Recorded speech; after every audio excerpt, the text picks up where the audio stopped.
সন্ধ্যের টিফিনে যদি এই রকম মুচমুচে বাঁধাকপির পকোড়া থাকে তাহলে কেমন হয়। তো চলো আজকে তোমাদের সাথে বাঁধাকপির পকোড়ারই রেসিপি শেয়ার করব। বাঁধাকপি, আলু এবং পেঁয়াজ আমি একদম সরু সরু করে কেটে নিয়েছি। এইবার এতে সামান্য নুন দিয়ে 15 মিনিট মাখিয়ে রেখে দেবো। তারপর আমি জলটা চিপে বের করে নেব। তারপর এতে অ্যাড করব ধনেপাতা কুচি আর কাঁচা লঙ্কা কুচি। সামান্য আদা নিয়েও আমি গ্রেট করে দিয়ে দিলাম।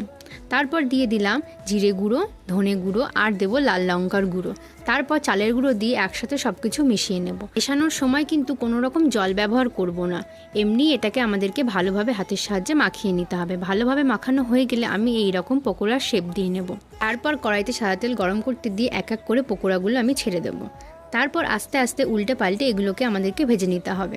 তাহলেই তৈরি হয়ে গেল মুচমুচে বাঁধাকপির পকোড়া। ভিডিওটা কেমন লাগলো কমেন্টে জানিও। ভিডিওটা যদি ভালো লেগে থাকে একটা লাইক করে দিও। এইরকম ভিডিও আরও দেখতে হলে আমার চ্যানেলটা সাবস্ক্রাইব করে দিও।